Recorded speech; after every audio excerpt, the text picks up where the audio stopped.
coach Tom Billiter and student athlete Jamison Bryan from Augustana University. The Vikings are advancing in the 2022 NSIC Sanford Health Basketball Tournament after their quarterfinal win over the Mustangs here today. We'll start off with an opening statement from head coach Tom Billiter and then open it up for any questions. Yeah, I said this earlier too. I get a lot of credit to Southwest State. They're a funny team. They're kind of a hard team to play. We just played them last Saturday. It's not an excuse. It just makes it kind of a unique basketball game. And I thought, especially the first half, they did a great job of containing us. They did a good job controlling tempo and pace. We didn't get a lot of easy looks, and they got us on the glass, which is incredibly uncharacteristic of our team. And I felt like in the second half we did better at each and every one of those things.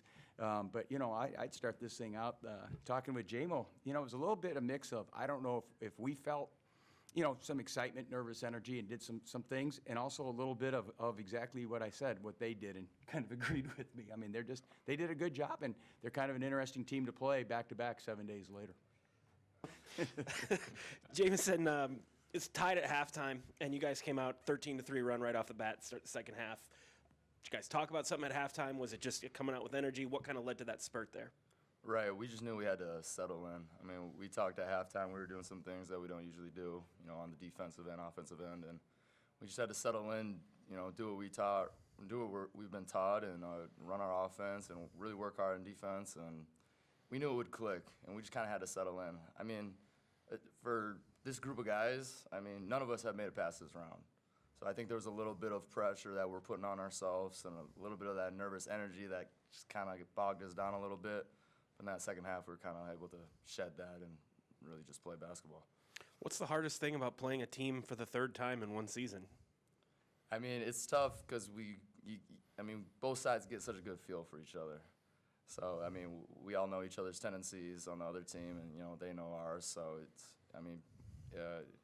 they just get a real good feel for us, and it's a little easier for them to guard, and we got to kind of tinker with our offense to figure them out a little bit. Tom, it seemed like at times when either one of the teams was going on a run, rebounding had a lot to do with it. Early on in the game, you guys were getting a lot of second chance points, and then they seemed to make their run late in the half it seemed like they were getting every loose ball, getting a bunch of offensive rebounds.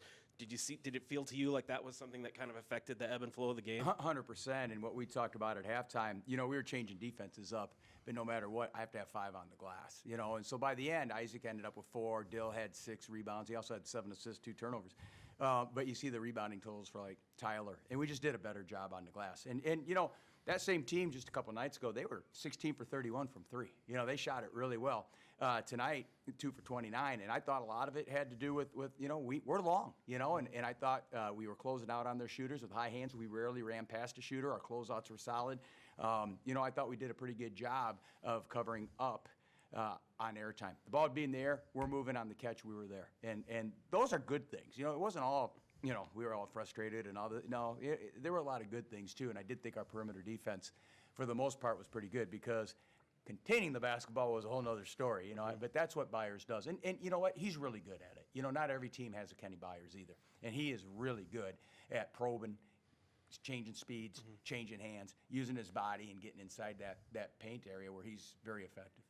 Jamison, you alluded to the fact that maybe you guys were a little nervous in this game, had some jitters early on. Do you think now getting this one under your belt gets that out of your system a little bit? Do you think you can come into the next game here with a little more of a, okay, we kind of know what to expect here and know what to do? Definitely, yeah. I think getting this one out of the way, getting that, first one of this tournament for us is really going to help, especially in this next round. It's going to be interesting to see who we got. I really want to. I want it to be Monday already.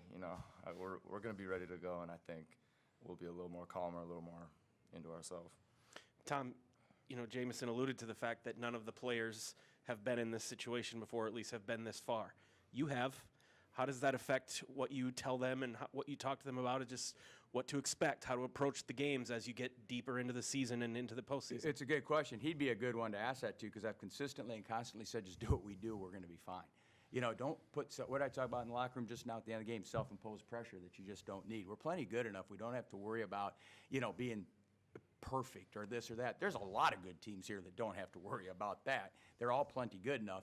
Why limit what we can do and why we do, how we do it, why we do it best by making ourselves be even better than we are.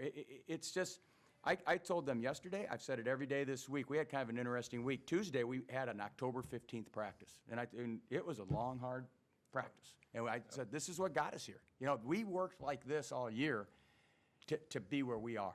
So take advantage of that and know that you're ready to go. And the first half, I sat there going, why in the world did I do that October 15th practice? Because it sure as heck didn't work, you know? So, you know, and one of those things too, Matt, where I keep telling these guys, I keep saying, enjoy it. I always enjoy this. This is what it's all about. This is the fruit of your labor. You know, I mean, this is what you do and why you do it, and just enjoy it. Because I'll be honest with you, I don't enjoy it enough. You know, my first run in 16, 15 even, I was a wreck. I didn't enjoy any of it, you know. I'm enjoying this, you know. We've got a neat group. We got a great group. Really enjoy coaching them, and I'm just kind of taking it all in, and just we're staying consistent and do what we do.